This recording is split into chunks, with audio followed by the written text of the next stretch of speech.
All right, everybody. I am here with Allen Danziger, and if you've seen any of my interviews before here, you would know that I always throw this out as the first question because he can do a lot better job of introducing himself than I could. Allen, could you tell us a little bit about yourself?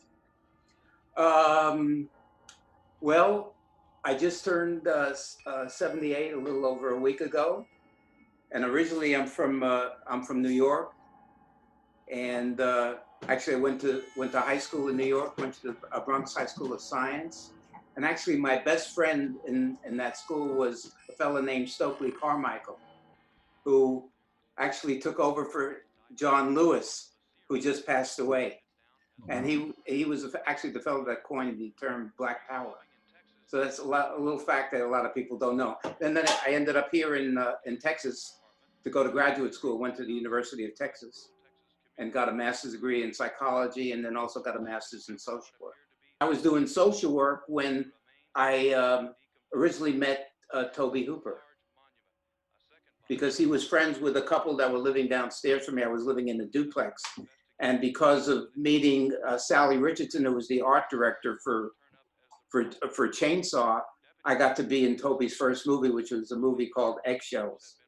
It's a movie I think about 30 people saw. And but after that movie, when I was doing that movie, it was done what they call cinema verite style. Are you familiar with that? Oh yeah. So there's no, there's no lines or script or whatnot. They just come to your place and they say, "This is the scene," and you just improvise. And I guess they liked what I did, because they kept adding scenes for me to do. And when the movie was over and after it came out, and like I say, maybe 30, 40 people saw that movie, it went into legal ramifications. So then I guess about 4 years later, when Toby and Kim Hinkle, who was also in Eggshells, they wrote Chainsaw, they came to me and they said, "We want you to play this character, the wisecracking van driver, Jerry." And so I really didn't have to audition for it. It was just something that they presented it to me, and that's how I got to be in the Texas Chainsaw Massacre. I always viewed Jerry as kind of the leader of the group. Is that kind of how it was portrayed, or am I just thinking because you were the driver that made you the leader? I think I was probably the driver. Yeah. I don't know who. It's like nobody was the leader there. It was just a group of hippies, going through Texas, and what befell us, on that trip. And what was shooting like? I know it was supposed to originally be about 2 weeks, ended up being about 4 or 5, 12 to 16-hour days, and it was just unbearably hot. That's correct, right? Hot doesn't even begin to describe it. It's what I would say Africa hot. I mean, it was blazing. And if you can picture, 1974 van, no air conditioning, plus lights, plus cameramen, lighting men, sound men. I mean, it was like being in a sauna for that length of time. So it was brutal. How long were you on set? Were you there for the entire shoot, or were you? No, at that time I was also running a camp for disadvantaged kids. So they really, were really nice to work around my schedule. So I was really just doing the scenes that I was in. I never really got to hang out, or be inside the house, for that length of time, or smell the decaying bones, and all the stuff that was going on where, I heard people were throwing up or retching. I mean, it was nightmarish, what was taking place. So I really didn't have to deal with a lot of that. And I think one of the things that is so effective in this movie is, the work they did for Gunner, in making Leatherface. When do you remember first, seeing him in the getup? Did they keep you guys away from that, or did you see it before the scenes you actually shot? No. In fact, I didn't see him until the scene where I get killed. So, and even more so, I had them blindfold me. So I sat out on the porch, getting myself psyched up, for my death scene. And so I got pretty well, worked up. And then I said, okay, I'm ready. And they took the blindfold off of me. I go into the house, into the place where the freezer is and the hook and the whole thing. And then the noises, coming from the freezer. I would go over and I open up the freezer, and She pops up, I freak, I start, going to, and then, Gunner comes in, Leatherface comes in and makes short work of me. And my scream was so effective that I thought I did a great job until Toby yells, cut. And then he comes over to me, puts his arm around me and says, that was a great scream, but you got to wait till he gets into the frame. So we can get the two of you together. So they had to shoot that several times to make it work. And what was it like working with Toby Hooper? You said you had worked with him before and you worked on him with this. How is he as a director in terms of an actor's point of view?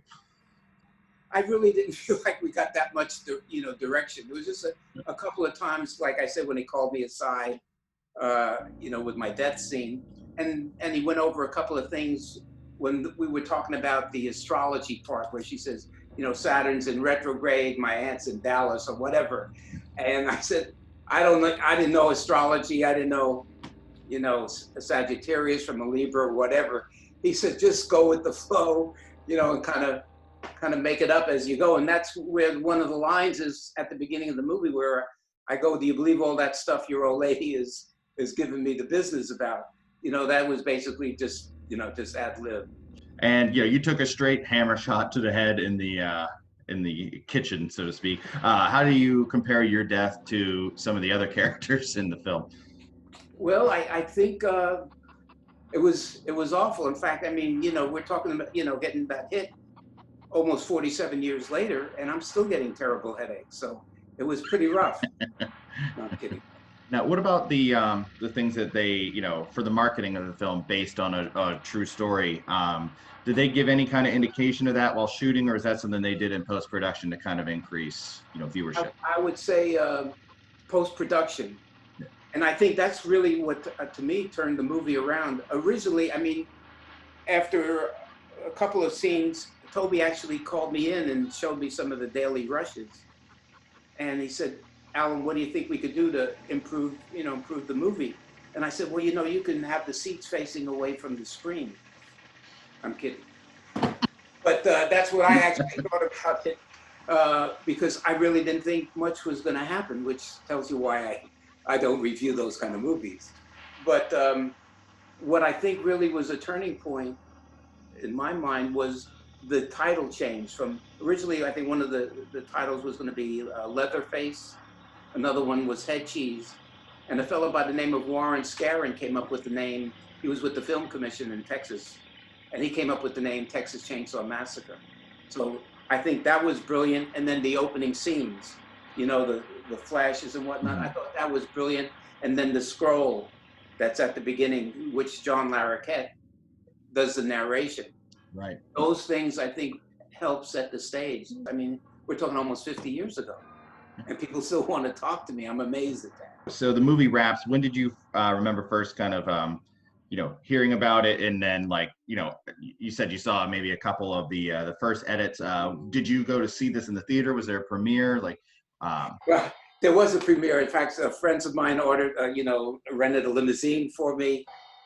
So I had like a poor man's paparazzi type of thing going on.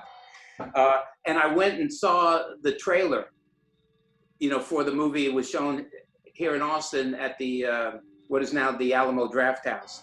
And I just went in and as soon as I saw the trailer and I saw myself on it, I got freaked out and I ended up running out of the theater. And, but at one point I took my son, who was about 5, to see me in the movie, and he just saw just a couple of scenes with me in it, and 45 years later, he's still in weekly therapy. So it wasn't a good idea what I did, but that's how it goes. And did you hear about theater walkouts and requests for to be withdrawn from for fear of mortality charges? Yeah, I heard about people throwing up and all kinds of things.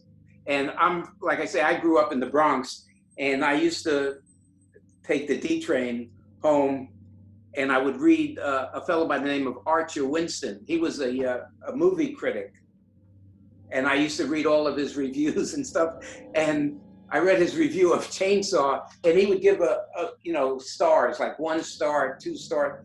with Chainsaw, he said it owed stars. So that's what he thought about this movie. So I'm saying nobody knew what the potential of what this movie really created.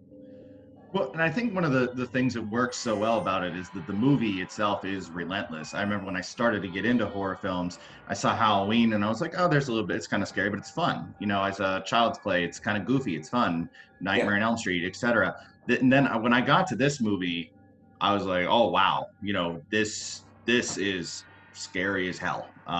Do you think it just owes something to that kind of relentless nature where there's no moment to smile in this movie?